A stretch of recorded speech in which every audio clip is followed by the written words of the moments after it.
Hello. This is the my attempt at making a communications video. I have my trusty, I have my trusty iPad here for notes. So if I look down, that's why. I wanted to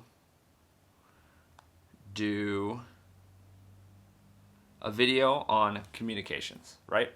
So, one of the things that I have been blessed with is the ability to talk to anyone at any time, at any length, right? So, both me and my brother.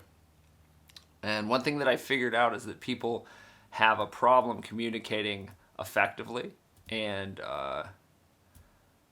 passionately, I guess, and being able to unlock their ability to listen to other people, which is a key component that a lot of people misunderstand or don't even think about. I mean, I myself didn't think about it. Active listening is very, very important. Empathy is important. And with that, it took me a long time to learn it. So, for example, if I was talking to somebody, I used to work at a hospital for a long time, for about 10 years, because it's not too long. But what I used to do is people would talk to me and I would basically wait until they were done or interrupt them and interject with my thoughts. That means that I wasn't really listening. So that is a problem because that's what a lot of people do. And I've noticed that if you can't repeat back what somebody has said or at least paraphrased it, that means you weren't listening and you didn't understand what they were saying. So that adds to a lot of miscommunication.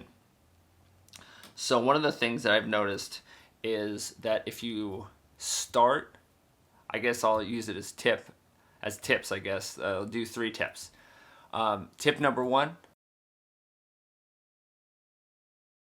So one thing that I want to talk about is communication.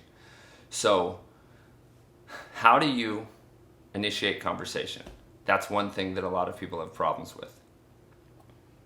I have found that if I just come in with an icebreaker or I watch people for a few minutes and just see how they interact and then I use that to judge how I'm gonna start talking. Generally I open up with a joke or I talk about an experience I had. If you're a new supervisor, manager, somebody new to any official area, like in the military, we used to have officers and they would come into the shop and all of us were basically, band of brothers and sisters and just people that were always working together, grinding, miserable together. We're enlisted together, and for all my vets, you guys know what it's like. And then you have an officer coming in, and all of a sudden, you're supposed to salute him, say, "Hey, sir," or "ma'am," and they are your manager, basically. So then you don't know what to do. You don't know how to talk to him. You just kind of I guess ignore them a little bit, other than the pleasantries, the required things you're supposed to say, the salutes and stuff if you're outdoors. But other than that, we would just kind of go about our day. And my supervisor, LPO, manager, whatever you want to say, told me or talked to us and said, "Hey, this person is new. They don't know you. They're walking into basically a lion's den of people that know each other and have a good rapport and work well, sometimes not, but work well together. They know, and you're walking in and you're trying to form a cohesion or some kind of a bond.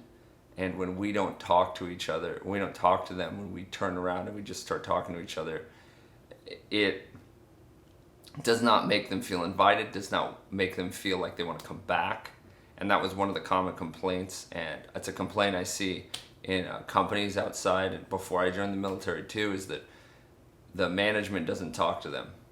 But at the same time, when they show up, people just jump all over them, complain, ask for answers that they could never possibly have, ask for answers about situations that might never come or situations that have come and gone. You're just putting people in a bad position. But one of the things that I try to do is I try to open up a dialogue by introducing myself, like, "Hey, my name is Wes. You don't know me, and I don't know you, but I hope we can get a chance to get to know each other. For those of you who don't know, I am a veteran. I worked in the Navy. I was in the Navy. I was forward deployed, which means I was deployed most of the year, every year for 3 years. My base was in Japan, but I spent about 3 months a year, 3 to 4 months, maybe a year there. So people always ask me like, "Oh, it must have been really cool to live in Japan." And my response is, I mean, I guess I don't know what it's like per se, but I do miss Japan. It was a really nice place. I've lived all over the world, and I've met all kinds of people, and I've been just so lucky in my life. And then I transition. I say, "So, what have you been doing? What have you done?" And then I ask about their families, and I try and learn about them and get to know them, and try and keep in touch, and try and every once in a while reach out and text people or email people or just say hi, you know? It creates a good work-life balance where you include people in your life. I told them about how I got scammed for my bank account and everything, and I was very open about it. And for me, honesty and follow through are the most important things. Because in the military, they used to tell us, if you're going to lead somebody, you can lead them, but they will always be watching you for your mistakes, watching you for your lies, watching you for your faults, watching you for lapses in judgment and morals. So if you're trying to lead somebody, truly lead people, then you actually have to be open and honest, own your mistakes, and one of the most important things is take responsibility for any actions, any things that you do. Sorry for the abrupt end, and the reason why I have this stock footage of talking and the outtakes. I meant to record more, I just never did, and I will just leave it at that.